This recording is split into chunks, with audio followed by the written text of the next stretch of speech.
For video number 2 of Unit 1, we're going to look at pages 10 through 18.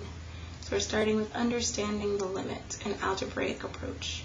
So for pages 2 through 9, we looked more at limits in terms of graphs and tables.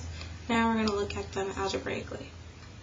So first and foremost, we want to consider the function f of x equals 1/2 times the absolute value of quantity negative 2x plus 4 minus 4 for a moment. The graph of f of x is pictured below. From the graph, determine the following limits. So we want to know the limit as x approaches 0 of f of x, the limit as x approaches 2 from the right of f of x, and the limit as x approaches 10 of f of x. So we want to find f of a using the equation. So f of a, if a is my value that x is approaching, what I'm going to do is I'm going to substitute it into my f of x equation, which is 1/2 times the absolute value of negative 2x plus 4 minus 4. And then we're also going to look at the limit as x approaches a of f of x from the graph. So let's first look at the graph because that's a lot quicker to be able to tell us what's happening. So if we look for the limit as x approaches 0 of f of x, again, we're looking when x approaches 0 from the left and the right, and both directions we're approaching the number negative 2.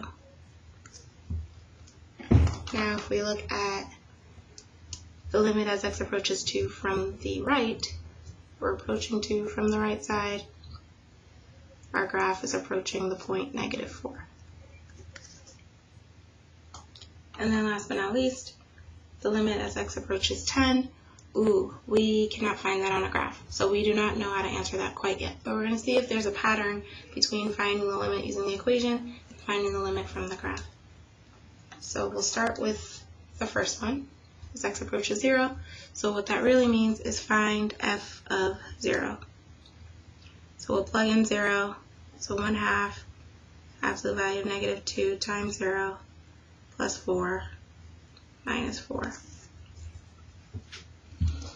Negative 2 times 0 is 0, plus 4 is 4, absolute value of 4 is 4, 1/2 of 4 is 2, 2 minus 4 is negative 2. Now if we want the limit as x approaches 2 from the right of f of x, in this case our a is 2, so we're going to plug in 2, so f of 2 equals 1/2 negative 2 times 2 plus 4 minus 4. If we go through all of that, we get negative 4. So if we look at using the equation and using the graph, we see that the equation and the graph give us the same value. So if we use that logic, when looking for f of 10, if we plug in 10 into our equation, we should get the limit value.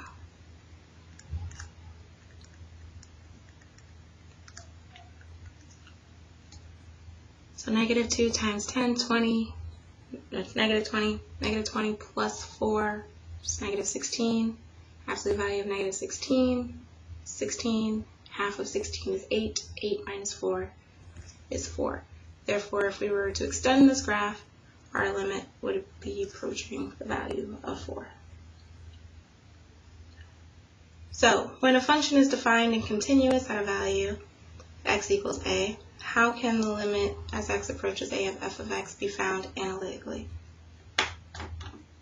So to answer this question, we pretty much substituted our a value into our function to find what our limit was. So, provided that f of x is continuous, which we will talk way more about throughout this unit, at x equals a, the limit as x approaches a of f of x is equal to f of a.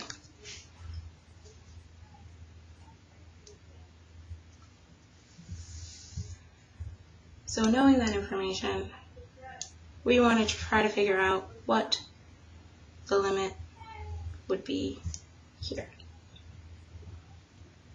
So we are actually going to only do 3 problems together, and the other 3 you'll do on your own. So we're going to do A, C, and F. These are the 3 that I will be doing in the video. The other 3 you will do on your own. So for A, if we want the limit as x approaches 3 of this function, we are going to substitute the value 3 in for x. So we'll have 1/2 times 3 squared minus 2 times 3 plus 3, which is equal to 4.5, because 3 squared is 9, half of that is 4.5, minus 6 plus 3, which is totally equal to 1.5.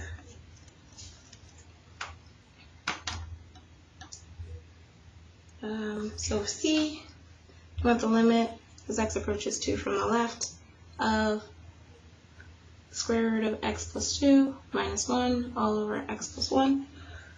So we'll substitute 2. It's my A, so we have square root of 2 plus 2, terrible pen, 2 plus 2 minus 1 all over 2 plus 1,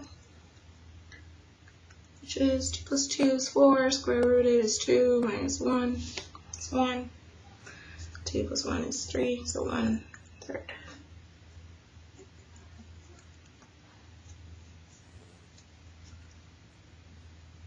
And F. So we want the limit as x approaches 9 of log base 8 of 11 minus x, so we'll substitute in 9. So we have log base 8 of 11 minus 9, which is equal to log base 8 2. Now we'll get into this a little bit more, but we can rewrite this log expression as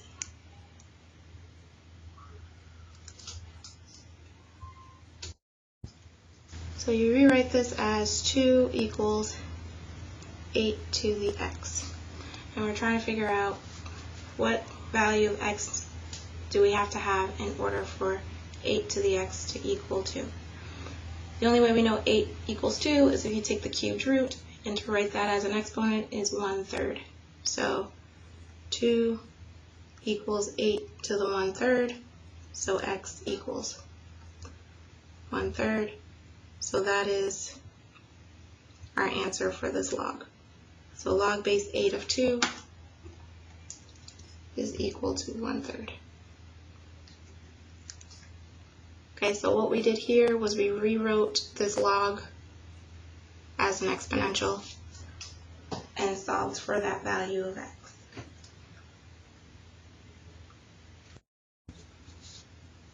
Alright, so analytically finding limits of functions at undefined values. So for this part, what happens if we try to evaluate the limits below by the direct substitution method? So the direct substitution method is what we did in the previous page where we just plugged in. Okay, so you always want to try direct substitution when you're talking about limits first. So for the first limit, we want the limit as x approaches -3 of this function. So if we plug in -3, you'll see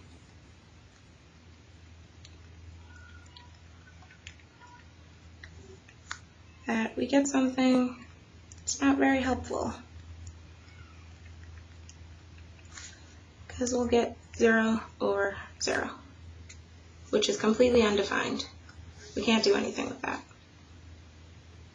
And these two over here, where we're looking at the limit as x approaches 1 from the left and 1 from the right, those are both asking us to basically just substitute in 1. So we'll plug in 1 squared plus 4 times 1 plus 3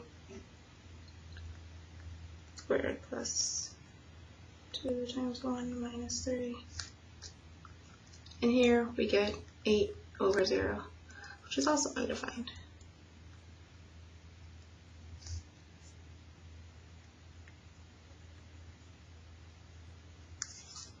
So what happens when we get stuck with something like that?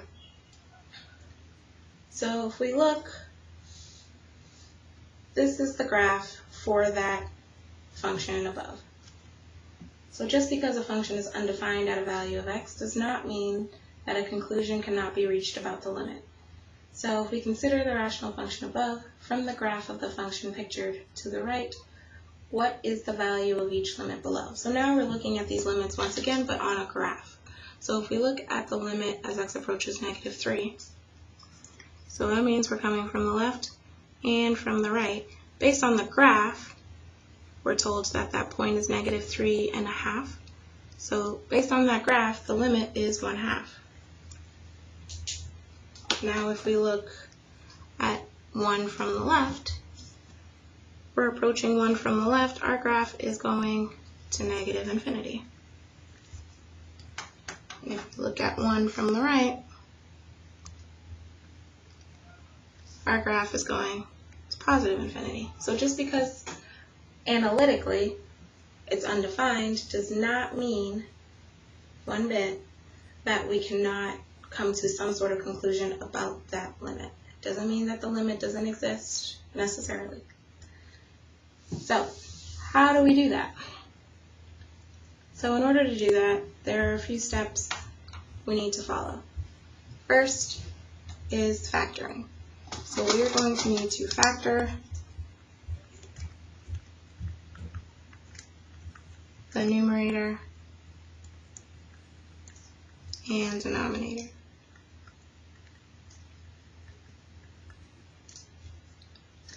Step number 2, if the factor canceled,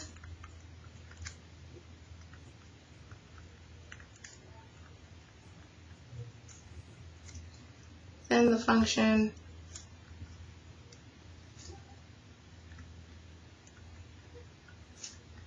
has a point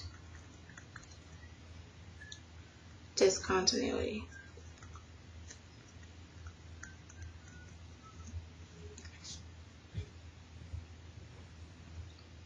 Okay, so what that means is that the function will have a hole in the graph.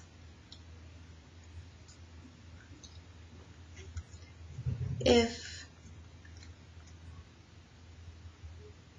a factor does not cancel,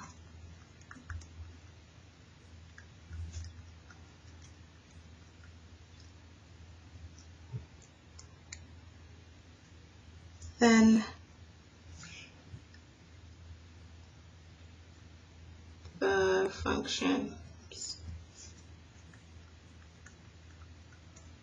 has a non-removable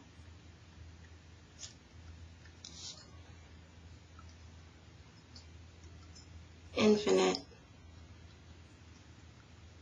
discontinuity, which means the limits will go to +infinity or -infinity or both. So we're going to go through this with this equation from above. So we'll perform the same algebraic analysis to find the limit of the removable point of discontinuity.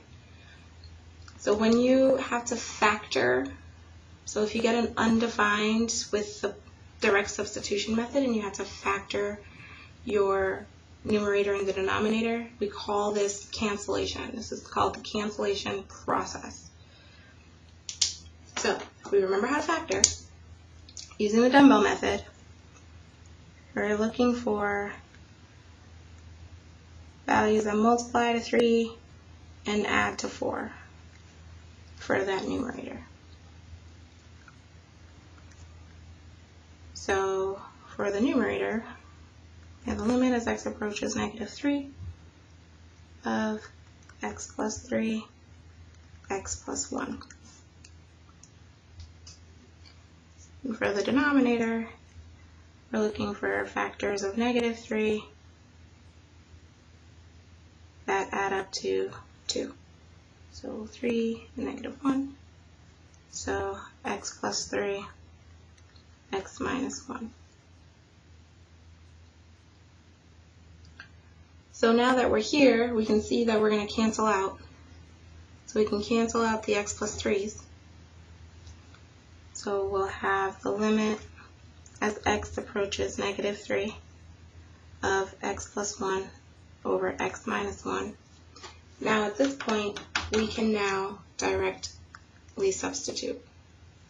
So here, we can put in our a value into this function. So we'll have negative 3 plus 1 over negative 3 minus 1, which gives us negative 2 over negative 4, which is just positive 1/2 when you reduce. And if we look back up top, that gives us the same answer. So the limit as x approaches negative 3 of this function, using the cancellation process, gets us 1/2. Okay, now throw back to last year. Based on our knowledge from pre-calculus, we know that if a rational function has a non-removable infinite discontinuity, graphically, that means that we have a vertical asymptote.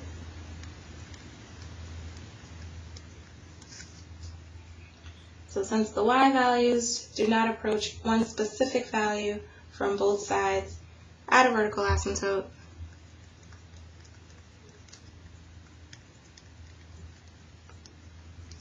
then the limit does not exist. However, we can determine if the one-sided limits approach negative infinity or positive infinity. In order to do this analytically, we will marry the numerical, graphical, and algebraic approaches. For each limit below, determine the sign of the simplified function at the value to the right or the value to the left.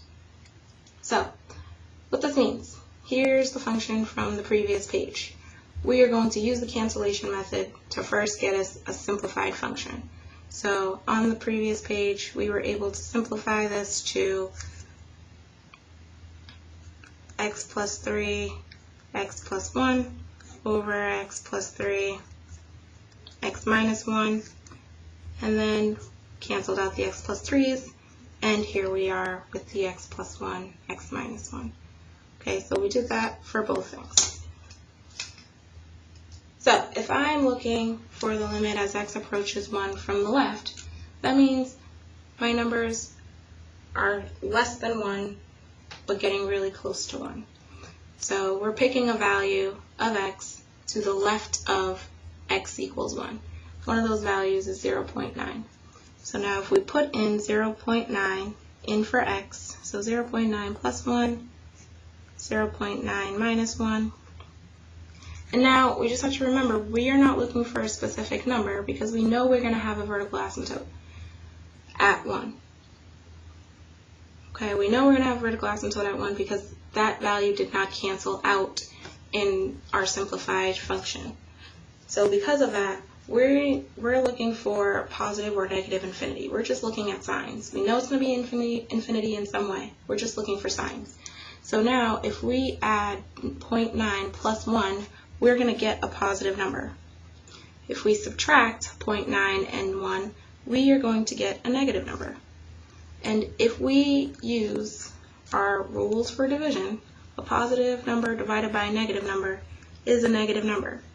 Therefore, the limit as x approaches 1 from the left of this function, we're just going to call this function f of x for now, is equal to negative infinity. We knew it had to be one of them, and we just used some algebra to help us figure out which one it is. Now if we did the same over here, we're looking at x approaching 1 from the right, so we need a value of x to the right of x equals 1. One of those values is 1.1. So again, we're going to go through the same process. 1.1 plus 1 over 1.1 minus 1. So that gives us a positive number up top and a positive number at the bottom, and division rules, we are going to get a positive number. So that means that the limit as x approaches 1 from the right of f of x is going to be positive infinity. That sums up the cancellation process. Now we're going to move into what about if we have rationals? So the graph of a function g of x equals the square root of x plus 1 minus 2 over x minus 3. It's pictured to the right. Often rationalization can be used to evaluate the limit analytically. Find the following limit. So this limit that we're looking for is the limit as x approaches 3 of square root of x plus 1 minus 2 over x minus 3. So before we do anything, we always want to check to see if direct substitution would work. So if we plugged in 3 into this function, we would get 0 over 0. That does not give us any information. Therefore, we must do something to simplify this function so that we can actually get a limit. So what we're going to do is we're going to rationalize. Think of it similar to when we were doing imaginary numbers last year and we had to use the conjugates in order to do division. We are basically going to use the conjugate of this rational. So because our square root sign is on the numerator, we are going to use the conjugate of the numerator to multiply both the numerator and the denominator of this rational. So the conjugate of square root of x plus 1 minus 2 is square root of x plus 1 plus 2. Remember, the conjugate changes that sign between the first piece and the second piece. And we're going to multiply the numerator and the denominator by that conjugate. So x plus 1 plus 2 is going to be multiplied by both the numerator and the denominator. Okay, so this is the conjugate of the root. Okay. So when we multiply that top piece, I'm actually just going to do that piece down here. We are going to get, one second.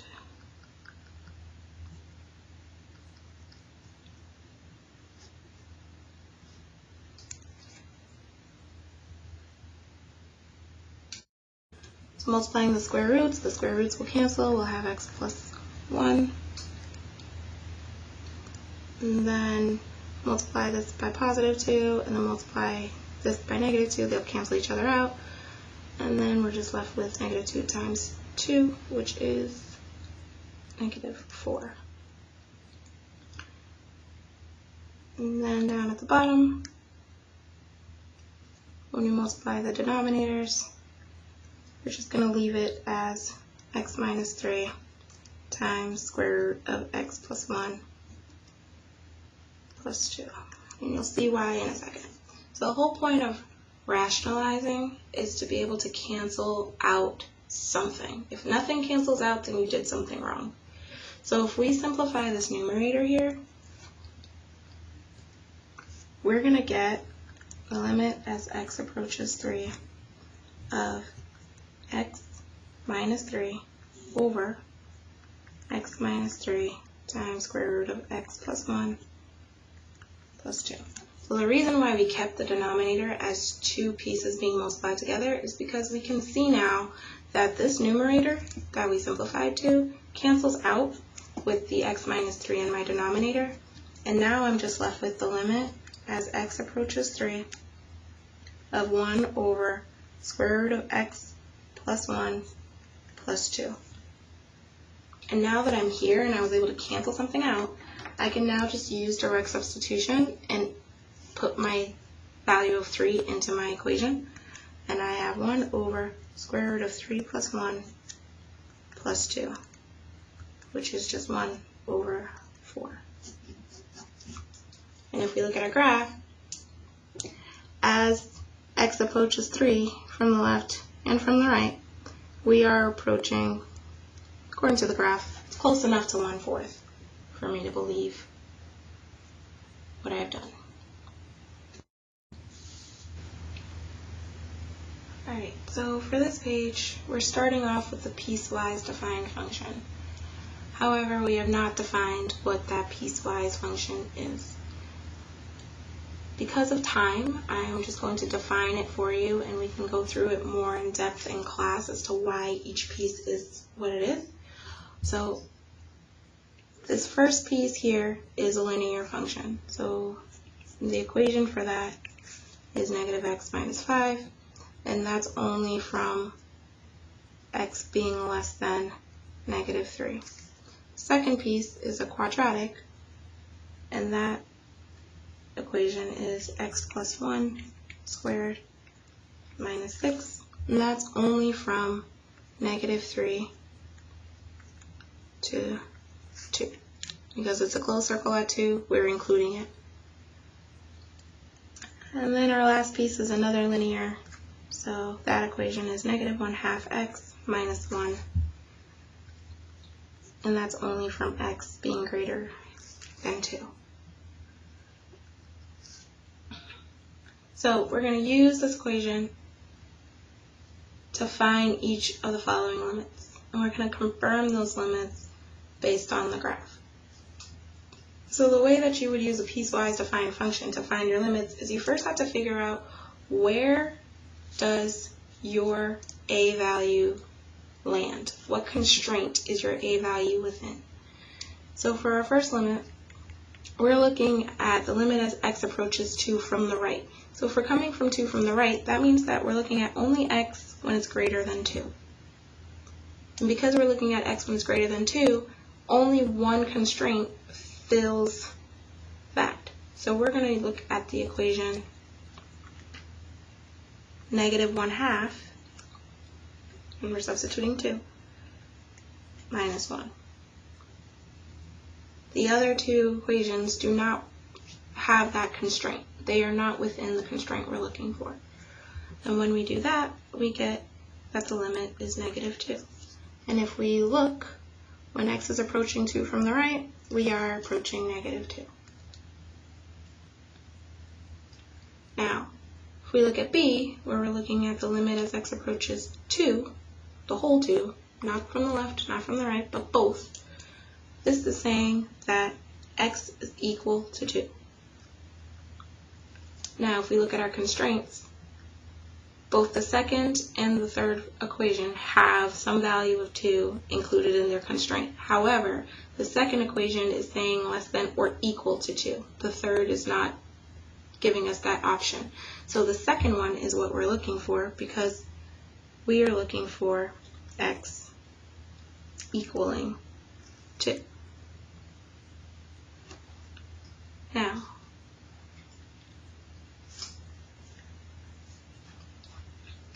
if we look at x equals 2, and we're looking at our second equation, that means that we're going to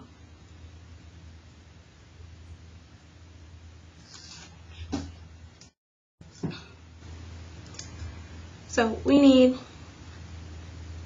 to know what the limit as x approaches 2 is of x plus 1 squared minus 6. And that, if we plug in 2, is going to give us 3. If we look at our graph, bam, 3. Now, because there is that break at 2, we do want to make sure that on the right side, if we approach 2 from the right side, we are still going to get the same answer, which should be 3. If we do not get 3, that means that our limit does not exist. So remember, the left-hand limit and the right-hand limit must equal each other in order for the limit to exist. So let's look at the limit as x approaches 2 from the right. We've already done that work in A, and we got negative 2. So the limit as x approaches 2 when we were approaching it from the left side was 3. When we were approaching it from the right side, it was negative 2. Therefore, the limit as x approaches 2 of f of x does not exist.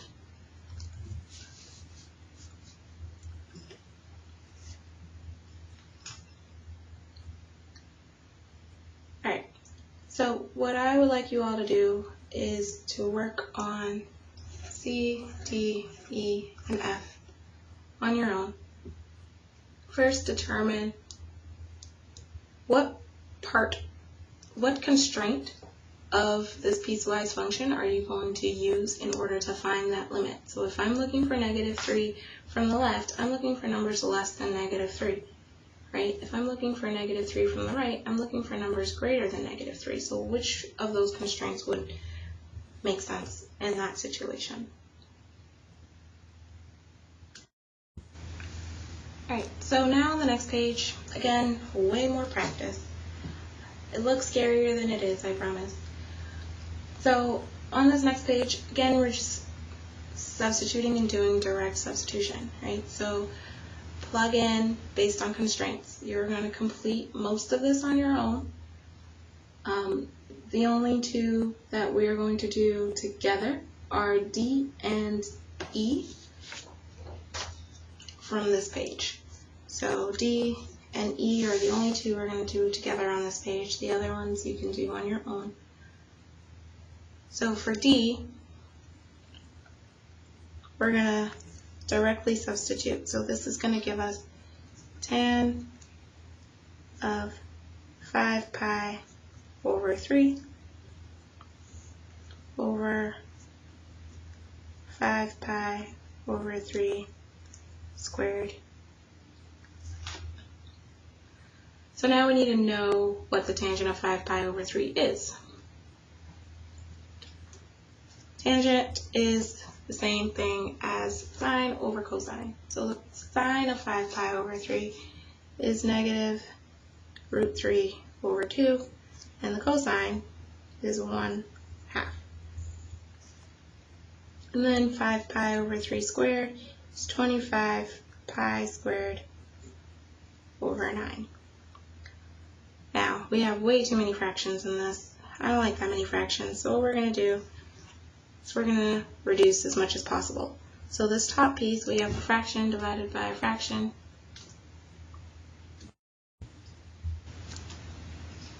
So a fraction divided by a fraction, same thing as a fraction multiplied by the reciprocal of the bottom fraction. So we'll have -√3 over 2 times 2 over 1 all over 25 pi squared over 9. That gives us 2's will cancel. We'll have -√3 over 25 pi squared over 9. Again, we have something divided by a fraction. Keep, flip, change. So we'll have -√3 times 9 over 25 pi squared. Now this is the great part about calculus, is that you do not need to figure out what that actual value is. As long as it is in the most simplified form possible, you are done. So this is -9√3 over 25 pi squared. I cannot simplify that anymore. I'm done. I don't want to put that in a calculator. I don't care what the decimal is. That is the exact answer. And now for E, if we directly substitute here, if we want the limit from as x approaches -2 of this function, if we directly substitute, we will get 0 over 0. We do not want 0 over 0. That tells us nothing. So, because we can factor both the numerator and the denominator, that is what we're going to do. We are going to use cancellation to help us with this problem. So we'll have the limit as x approaches -2. And factoring the top, we'll get x minus 3, x plus 2. Factoring the bottom, we'll get 2 times x plus 2. These will cancel out, and we'll get the limit as x approaches -2 of x minus 3 over 2. Now we can directly substitute. So we'll get -2 minus 3 over 2, which is -5 over 2.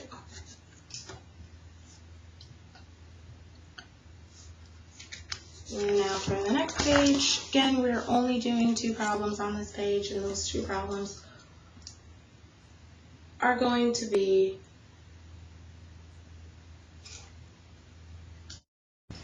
so the 2 problems we're going to do are F and G. So for F, if we directly substitute, we will get 8 over 0. Undefined. So we have to try somehow to simplify this so that we can actually get a value. So here we're going to again do cancellation. We can factor that denominator. So we'll get the limit as x approaches 3. Can't factor the numerator, so that'll stay the same, x plus 5. And the denominator will have x plus 3, x minus 3. So nothing cancels out here. And if nothing cancels out, that means that we are going to have an infinite discontinuity. An infinite discontinuity means that our limit does not exist. The only limits that might exist are the one-sided limit, so the limit from the left and the limit from the right. So because nothing canceled out, we know that the only limits that we can actually find would be x approaches 3 from the left and x approaches 3 from the right. However, that's not what it's asking us for. It's asking us for the limit as x approaches 3. We cannot find the limit as x approaches 3, therefore this does not exist. Now for G, we can simplify this because we're going to have 0 and over 0, which is undefined, and we can factor this. So the limit as x approaches 3/2, this function is factorable. That numerator is a difference of cubes and can be factored into 2x minus 3 times 4x squared plus 6 plus 9 all over, and that bottom cannot be factored, so it'll just be 2x minus 3. Now 2x minus 3 cancels out, and we're just left with the limit as x approaches 3/2 of 4x squared plus 6x plus 9. And with direct substitution, we will get 27. Try those next 2 on your own using rationalization. Pay attention to which one you need the conjugate for.